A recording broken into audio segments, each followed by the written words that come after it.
Canım mı muhtar? He? Muhtar canım mı?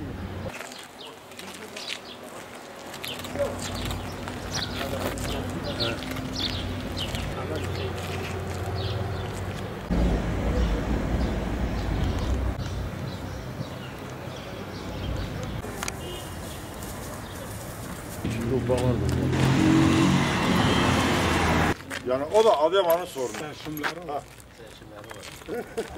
46 seneye aşkındır bu mahallede oturuyorum. Aynı zamanda eski devlet hastanesinin karşısında bizzat 46 sene orada yaşadım ve büyüdük. Evet. Adıyaman Devlet Hastanesi'ne, eski hastanesine verilen bir kararla yıkılmaya başlandı. Devletin verdiği bir karardır, normaldir. Fiziki durumu yerinde olmayabilir. Fakat akıbetinde mesela ben dün bir olaya şahit oldum.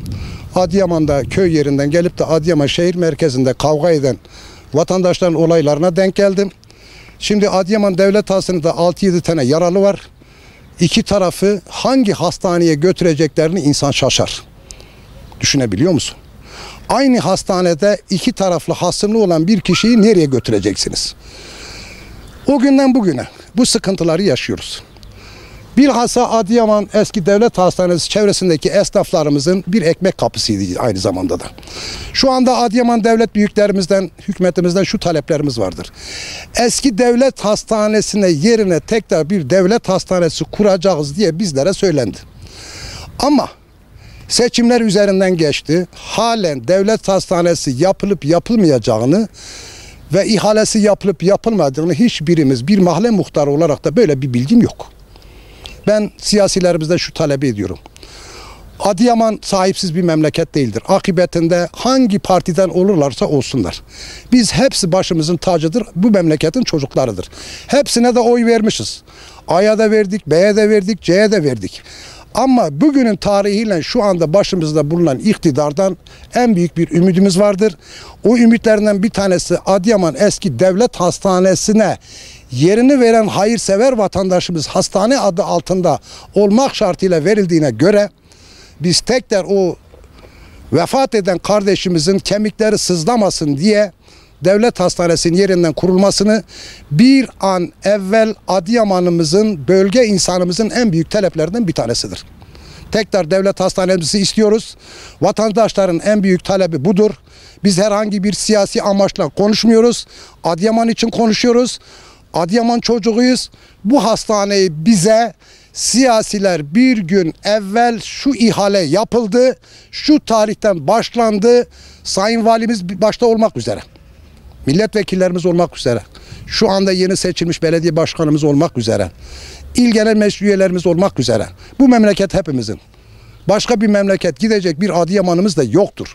Onun için bir gün evvel en büyük taleplerimizden bir tanesi hastanemizin tekrar yerine yapılmasını, bu Adıyaman'daki bu mağduriyetin giderilmesini siyasilerimizden talep ediyoruz. Şimdi efendim memleketimize güzel bir 400 yataklı üniversite hastanesi yapıldı. Allah yapanlardan razı olsun. Buna bir itirazımız yok. Fakat memlekette bir kavga dövüş olduğu zaman aynı acile gidiyor. Millet orada bu sefer birbirine giriyor.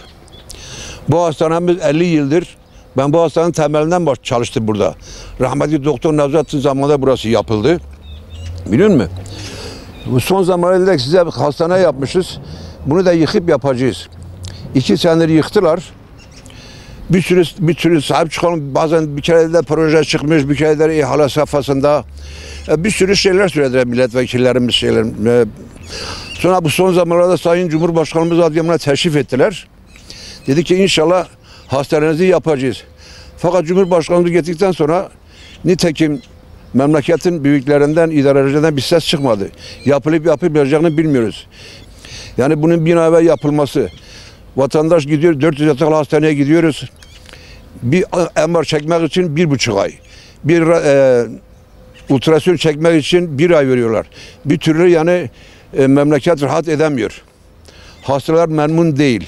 Doktorlarımız, her şeyimiz iyi fakat çok karabalık. Yetmiyor Adıyaman'a 400 yataklı hastane. Sigorta hastanesi vardı, 82 hastanesi vardı. Orada yatak falan kalktı. Normal bir acil var mı yok mu bilmiyorum. Fakat orada da pek bir şey yoktur. 2-3 tane doktor var.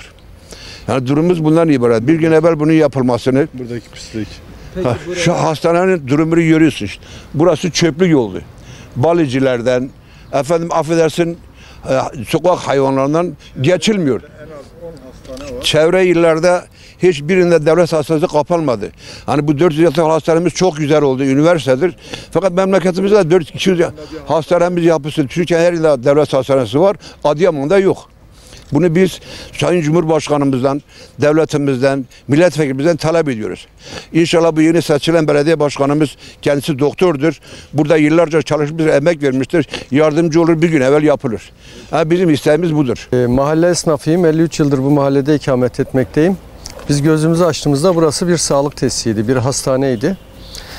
Maalesef zamana yenik düştü ve burası yıkıldı. Buranın arsa tahsisi yapıldığı zaman burası sağlık tesisi olmak şartıyla verilmişti ve o nedenle şu anda atıl vaziyette duruyor. Kaldı ki ilimizde 2. basamak sağlık tesisi yok.